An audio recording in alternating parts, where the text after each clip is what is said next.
রমজানের ইফতারিতে প্রতিদিন ছোলা বুট পেঁয়াজু এগুলো ভালো লাগে না, মাঝে মাঝে পাস্তাও করা যেতে পারে। আমি আজ 2 রকমের পাস্তা রেসিপি শেয়ার করব, আশা করি আপনাদের অবশ্যই ভালো লাগবে। হ্যালো এভরিওয়ান, আসসালামু আলাইকুম। সবাই কেমন আছেন? আশা করি আল্লাহর রহমতে সবাই অনেক ভালো আছেন। আমিও আলহামদুলিল্লাহ ভালো আছি। আজকে রেসিপি নিয়ে হাজির হয়ে গেলাম। ফুটন্ত গরম পানিতে পাস্তা দিয়ে দিলাম, আর দিলাম লবণ, আর দিলাম একটু তেল, সয়াবিন তেল দিয়ে দিয়েছি। একটু তেল দিলে পাস্তাগুলো ঝরঝরে থাকবে, একটার সাথে একটা লেগে যাবে না। যাই হোক, পাস্তা বানানোর জন্য যা যা লাগবে সব কিছু এখানে আমি গুছিয়ে নিয়েছি। চিকেন ছোট ছোট পিস করে সব রকম মশলা দিয়ে মেরিনেট করে রেখেছিলাম। এখানে দিয়েছি আমি আদা রসুন পেস্ট, ময়দা, সয়া সস, আর দিয়েছি গরম মশলা, আর সামান্য লবণ দিয়ে মেরিনেট করে রেখেছিলাম। পাস্তার মধ্যে এখন দিয়ে দিলাম আমি মটরশুঁটি, আর দিলাম এখানে গাজর। খুব ভালো করে নেড়েচেড়ে একটু সিদ্ধ হলে নামিয়ে নিব।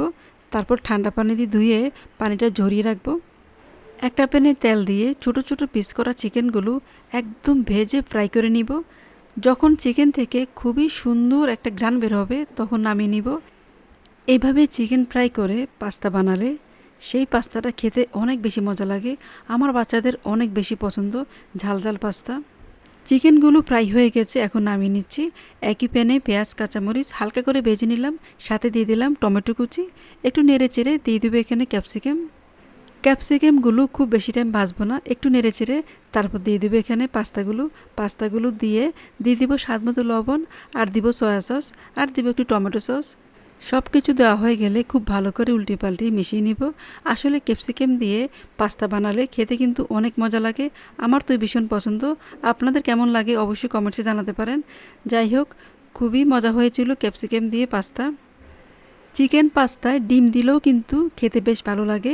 আজ আমি ডিম দেইনি, দেখুন কেমন লোভনীয় হয়েছে। এখন দিয়ে দিব ভেজে রাখা চিকেনগুলো দিয়ে বেশি টাইম রান্না করব না, মিনিট 2 রান্না করব। খুব ভালো করে উল্টি পাল্টি মিশিয়ে সাথে সাথে নামিয়ে নিব। একটু গোলমরিচের গুঁড়া দিব। গোলমরিচের গুঁড়া দিলে খুবই সুন্দর একটা গান হবে, খেতেও অনেক বেশি মজা লাগবে। সবশেষে দিবে একটু ধনিয়া পাতা, তারপর নামিয়ে নিব। অনেক অনেক মজা হয়েছিল। সন্ধ্যার ইফতার আইটেমে অবশ্যই আপনারা পাস্তাটা রাখতে পারেন। ঝাল ঝাল পাস্তা খেতে কিন্তু অনেক অনেক ভালো লাগে। দেখুন কেমন সুন্দর হয়েছে, অনেক বেশি মজা হয়েছিল। সবাই খেয়ে অনেক অনেক খুশি হয়েছে আলহামদুলিল্লাহ। হোয়াইট সস পাস্তা বানাবো, সেজন্য আগে সসটা বানিয়ে নিচ্ছি। একটা প্যানে বাটার দিলাম, আর দিলাম 1 চামচ ময়দা। একটু ময়দাটা ভেজে নিব, তাহলে ময়দার কাঁচা গন্ধটা চলে যাবে। তারপর আমি দিব এখানে 1 কাপ দুধ দিয়ে খুব ভালো করে নেড়েচেড়ে মিশিয়ে নিতে হবে ময়দাটা। খুব ভালো করে যখন ময়দাটা মিশে যাবে তখন দিয়ে দিব এখানে 1 চামচ চিনি, আর দিব স্বাদমতো লবণ, আর দিব একটু গোলমরিচের গুঁড়া। খুব ভালো করে নেড়েচেড়ে মিশিয়ে নিতে হবে। বাটারের মধ্যে ইচ্ছে করলে একটু রসুন কুচি দিলেও কিন্তু অনেক বেশি মজা লাগে এই সসটা। যাই হোক, খুব ভালো করে নেড়েচেড়ে মিশিয়ে এখন দিয়ে দিচ্ছি পাস্তাগুলো দিয়ে একটু নেড়েচেড়ে মিশিয়ে নিব। তারপর দিয়ে দেবো ভেজে রাখা চিকেনগুলো। খুব ভালো করে উল্টে পাল্টে মিশিয়ে নিলে হয়ে যাবে দারুণ মজার হোয়াইট সস পাস্তা। তো আজকে এ পর্যন্তই। সবাইকে অসংখ্য ধন্যবাদ যারা কষ্ট করে ভিডিও দেখেছেন। আবার দেখা হবে অন্য কোনো ভিডিওতে ইনশাআল্লাহ। আল্লাহ হাফেজ।